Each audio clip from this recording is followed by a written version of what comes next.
Crisp and soft instant gobi fry ಮಾಡೋದು ನೋಡೋಣ ಬನ್ನಿ. ಈಗ ಒಂದು ಮಟನ್ ಮಸಾಲ ಒಂದೇ ಒಂದು ಸ್ಪೂನ್ ಹಾಕ್ಕೊಳ್ಳಿ ಬೌಲ್ಗೆ. ಹಾಗೆ 1/4 spoon salt, 2 spoon chilli powder, ಅರ್ಧ ಸ್ಪೂನು ಟರ್ಮರಿಕ್ ಪೌಡರು, ಹಾಗೆ 2 ಸ್ಪೂನು ಕಾರ್ನ್ಫ್ಲವರು, 1 ಸ್ಪೂನ್ ಮೈದಾ, ಹಾಗೆ 3/4 ಸ್ಪೂನು ಅಕ್ಕಿ ಹಿಟ್ಟನ್ನ ಇದಿಷ್ಟನ್ನು ಹಾಕ್ಕೊಂಡು ನೀಟಾಗಿ ಮಿಕ್ಸ್ ಮಾಡ್ಕೊಳ್ಳಿ. ಸೊ ಈಗ ನಾನು ತಟ್ಟೆಲೆಲ್ಲ ಹಾಕಿಟ್ಟಿದ್ದೀನಿ. ಸೊ ಇದನ್ನ ಹಾಕ್ಕೊಂಡು ನೀಟಾಗಿ ಒಂದು ಸತಿ ಮಿಕ್ಸ್ ಮಾಡ್ಕೊಳ್ಳಿ. ಹಾಗೆ ಶುಂಠಿ ಬೆಳ್ಳುಳ್ಳಿ ಪೇಸ್ಟ್ ಬೇಕಾಗುತ್ತೆ ಇದಕ್ಕೆ. ಒಂದು ಅರ್ಧದಿಂದ 3/4 ಸ್ಪೂನು ಶುಂಠಿ ಬೆಳ್ಳುಳ್ಳಿ ಪೇಸ್ಟನ್ನ ನೀವು ಹಾಕ್ಕೊಂಡು ಒಂದು ಸ್ವಲ್ಪ ಮಿಕ್ಸ್ ಮಾಡ್ಕೊಳ್ಳಿ. ಹಾಗೆ ನಿಮ್ಮ ಹತ್ರ ಏನಾದರೂ ಮಸ್ಟರ್ಡ್ ಆಯಿಲ್ ಅಂತಂದರೆ ಸಾಸಿವೆ ಎಣ್ಣೆ ಏನಾದರೂ ಇದ್ದರೆ ಅದನ್ನು ನೀವು 1 ಸ್ಪೂನಷ್ಟು ಹಾಕ್ಕೊಂಡು ನೀಟಾಗಿ ಮಿಕ್ಸ್ ಮಾಡ್ಕೊಳ್ಳಿ. ಸೊ ನೀರಿನ ಪ್ರಪೋರ್ಷನ್ನು ನೀವು ಯೂಶಲಿ ಬಜ್ಜಿ ಹೇಗೆ ಮಾಡ್ತೀರೋ ಆ ಹದಕ್ಕೆ ಬೇಕಾಗುತ್ತೆ ಇದಕ್ಕೆ. ಸೊ ಇಲ್ಲ ನೀರನ್ನ ಬ್ಯಾಚ್ ವೈಸ್ ಹಾಕ್ಕೊಳ್ಳಿ, ಒಂದೇ ಸಮ ಹಾಕ್ಕೊಳ್ಳೋಕೆ ಹೋಗ್ಬಿಡಿ. ನೀಟಾಗಿ ಮಿಕ್ಸ್ ಮಾಡ್ಕೊಳ್ಳಿ, ಸ್ವಲ್ಪ ಸ್ವಲ್ಪನೇ ಹಾಕ್ಕೊಂಡೆ. ಇಲ್ಲಿ ಗಂಟು ಕಟ್ಟಬಾರ್ದು. ಹಾಗೆ ನಾವು ಶುಂಠಿ ಬೆಳ್ಳುಳ್ಳಿ ಪೇಸ್ಟ್ ಹಾಕಿರ್ತೀರಲ್ಲ, ಸೊ ಮತ್ತು ಆಯಿಲು ಅದೆಲ್ಲ ನೀಟಾಗಿ ಮಿಕ್ಸ್ ಹಾಕ್ಕೋಬೇಕು.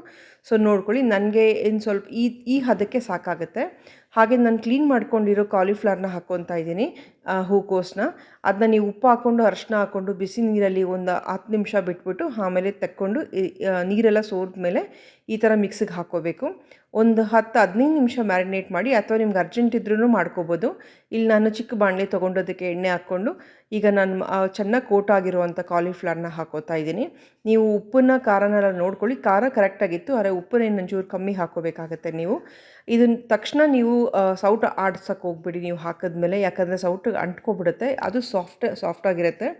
ಇದನ್ನು ಒಂದು 5 ನಿಮಿಷ, 4ರಿಂದ 5 ನಿಮಿಷ ನೀವು ಹಾಗೆ ಬಿಟ್ಬಿಡಿ ಮೀಡಿಯಮ್ ಫ್ಲೇಮಲ್ಲಿ. ಹಾಗೆ ಬಿಟ್ಟ ಮೇಲೆ ಇದೊಂದು ಸ್ವಲ್ಪ ಗಟ್ಟಿ ಆಗುತ್ತೆ, ಮೇಲೆ ಕೋಟಿಂಗ್ ಎಲ್ಲ ಒಂಚೂರು ಗಟ್ಟಿ ಆಗುತ್ತೆ.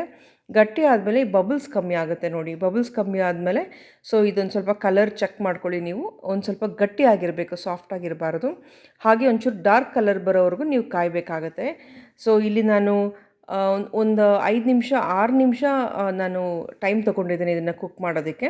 ಸೊ ಅದಾದಮೇಲೆ ಇದು ಗಟ್ಟಿ ಆಗುತ್ತೆ ನೋಡಿ. ಈಗ ಡಾರ್ಕ್ ಬ್ರೌನ್ ಕಲರ್ ಬಂದಿದೆ ಈಗ. ಸೊ ಇದು ಪರ್ಫೆಕ್ಟ್ ಕುಕ್ ಆಗಿದೆ. ಇದು ಜಾಸ್ತಿನೂ ಕುಕ್ ಆಗಿಲ್ಲ, ಕಮ್ಮಿನೂ ಕುಕ್ ಆಗಿಲ್ಲ, ಪರ್ಫೆಕ್ಟ್ ಆ್ಯಂಡ್ ಕ್ರಿಸ್ಪ್ ಆಗಿದೆ. ಸೊ ಅದನ್ನೆಲ್ಲ ತೆಕ್ಕೊಂಬಿಡಿ, ಒಂದು ಟಿಶ್ಯೂ ಪೇಪರ್ಗೆ ತೆಕ್ಕೊಳ್ಳಿ. ಹಾಗೆ ನೀವು ಎಣ್ಣೆಯಲ್ಲಿ ಏನೇನು ಮಿಕ್ಕಿದೆ ಅದು ಕ್ರಿಸ್ಪ್ ಅದೆಲ್ಲ ತಗೊಳ್ಳಿ, ತುಂಬ ಚೆನ್ನಾಗಿರುತ್ತೆ. ನಿಮ್ಗೇನಾದರೂ ಕರಿಬೇವು ಹಸಿಮೆಣಸಿನ್ಕಾಯಿನ ರೋಸ್ಟ್ ಮಾಡ್ಕೊಳ್ಳೋದಾದ್ರೆ ನೀವು ರೋಸ್ಟ್ ಮಾಡ್ಕೋಬೋದು. ಬಹಳ ಕ್ರಿಸ್ಪ್ ಮತ್ತು ಸಾಫ್ಟ್ ಎರಡೂ ಆಗಿದೆ ಇದು. ಬಹಳ ಕ್ವಿಕ್ಕಾಗಿ ಮಾಡ್ಕೊಳ್ಳೋ ಅಂಥ ಒಂದು ಫ್ರೈ ಇದು.